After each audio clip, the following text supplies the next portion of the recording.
আসসালামু আলাইকুম রহমতুল্লাহি বারাকাতু।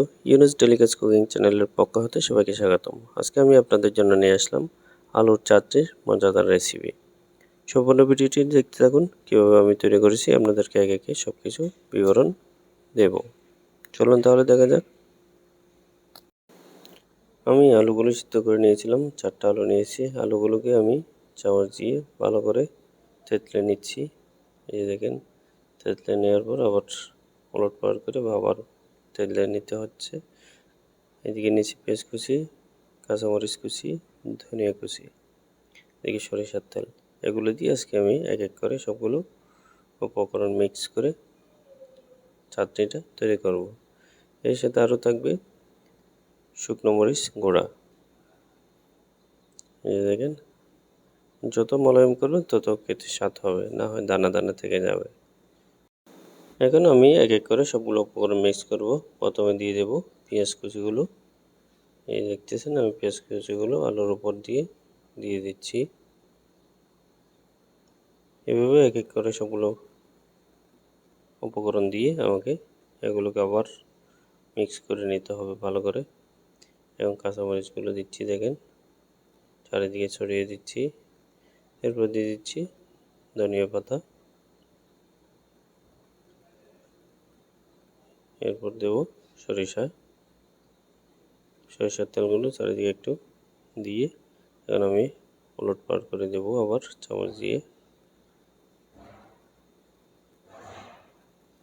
ভালো করে ওলটপালট করে দিয়ে এটাকে মলতে হবে।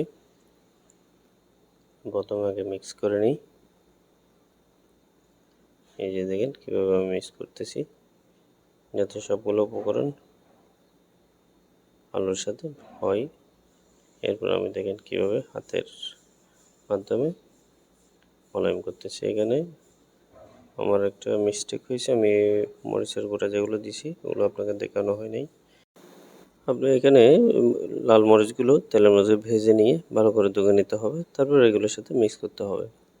এই দেখেন, আমি এগুলো তেলের মধ্যে ভাজার জন্য সুন্দর করে লাড্ডু তৈরি করে নিচ্ছি। এরপর এখানে দিয়ে দেব, এই দেখেন তেলের মধ্যে দিয়ে দিছি।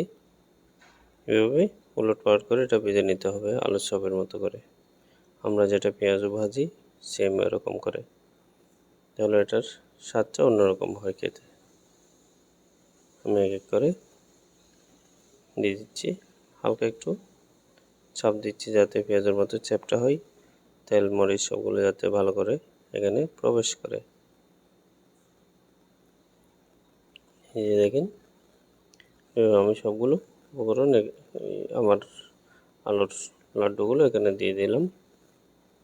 এখন আমি ভালো করে ভেজে নেব। ভেজে নিয়ে নামিয়ে তারপর এক এক করে পরিবেশন করতে হবে। এই দেখেন আমি কীভাবে পালট করে দিচ্ছি। এখানে বারবার নাড়তে হবে, না নাড়লে কিন্তু এটা লেগে যাবে। যেগুলো কিন্তু তেলের মধ্যে ভাজা হয় নাই, এগুলো এমনি সরিষার তেল দিয়ে তৈরি করা হয়েছে। আর যেগুলো ভাজা হয়েছে এগুলো দেখেন দেখতে কী সুন্দর চপচপে তেল, খেতে খুবই সুস্বাদু, কালো কালো হয়েছে, অসাধারণ।